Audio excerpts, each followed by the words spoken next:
After the battle for Retov, which sent the AR forces routing back to frontier colonies, the SC took the initiative. Under orders from the Scion Emperor, the First Imperial Armada was tasked with launching an invasion of the rebel world of Mara 9 on June 2nd. By now, the conflict had raged on for nearly 2 months and casualties were mounting on both sides. However, the Battle of Mara 9 would mark a milestone in the significant increase of escalations. The first goal of the Scion Empire was to establish a staging area for their invasion of Mara 9, and thus obtaining a landing zone for the First Imperial Armada was required. Thus, SE Special Forces of the Imperial Department of Intelligence launched Operation Cloak Dagger. Using criminal organizations, the SE Special Forces managed to infiltrate the Danube region of Mara 9 to smuggle troops and equipment planet-side. The target of the mission was to destroy a group of AR planetary defense guns that were poised to knock out Scion ships attempting planetary entry. SE forces faced stiff resistance from brave AR forces. A heavy price was paid in SE blood to destroy the planetary defense guns and to secure a landing site for the First Imperial Armada.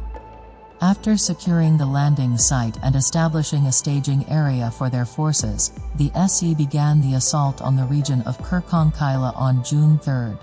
Using the Fabian strategy and defense in-depth tactics, SE forces managed to wear down AR units without use of a frontal assault. After effectively baiting and bleeding enemy forces, the SE forced AR High Command to order a retreat, securing another victory on Mara 9 for the Empire.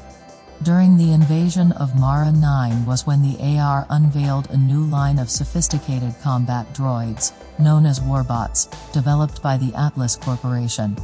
They were connected via quantum computer chips to the Athena Command AI, granting them autonomy and combat effectiveness, rivaling that of a human being.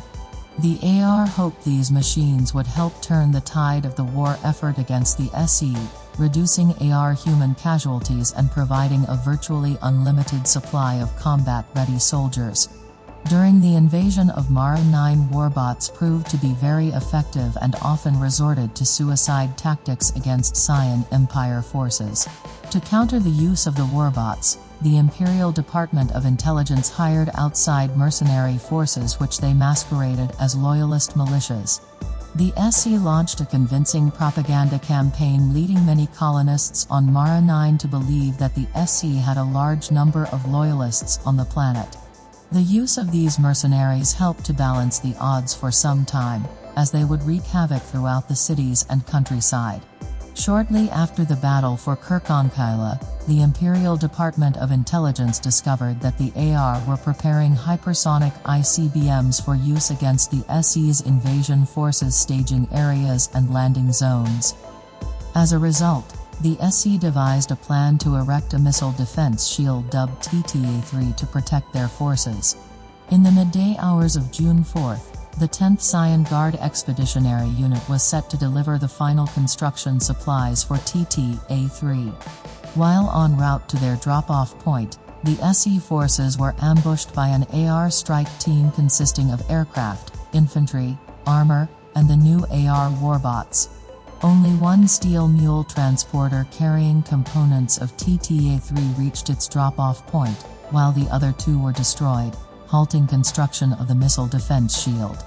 Among the supplies on the mules were plasma cores for the shield array protecting TTA-3. The following morning, TTA-3 ran out of shield power, and as a result the AR Air Force bombed and destroyed the missile defense structure.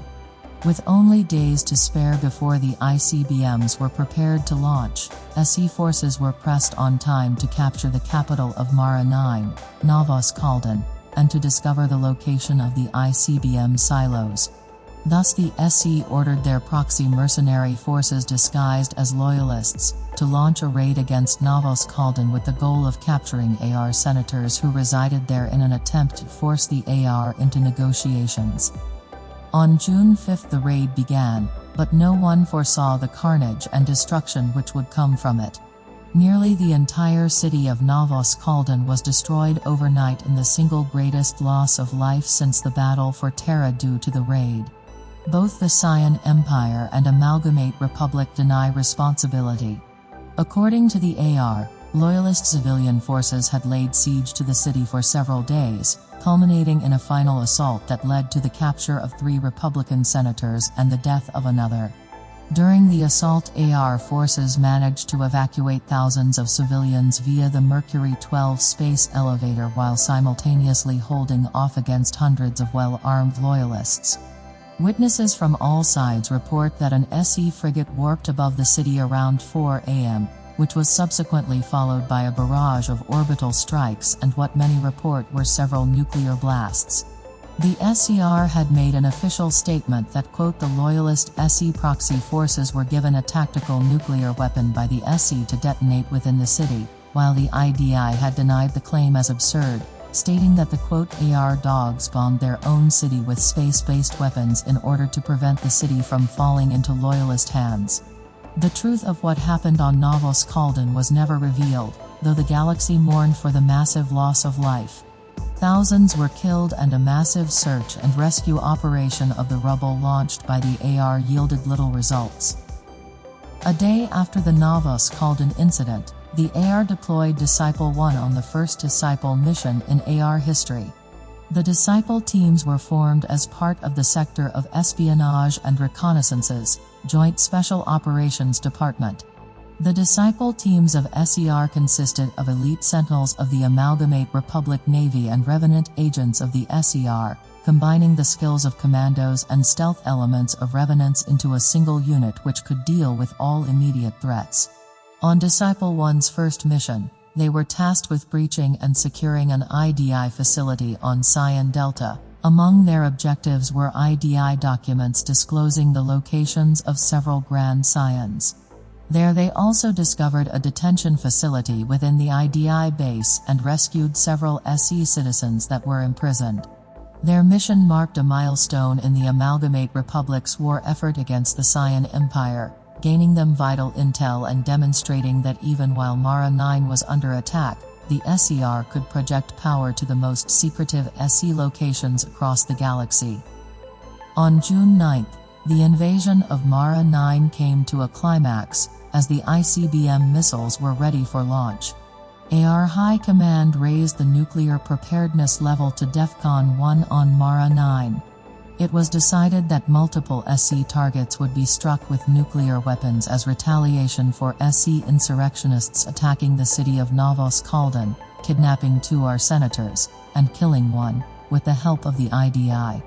3 ICBM silos were prepared to launch their nuclear arsenals at multiple targets including SE transports, FOBs, and cruisers docked at regional spaceports.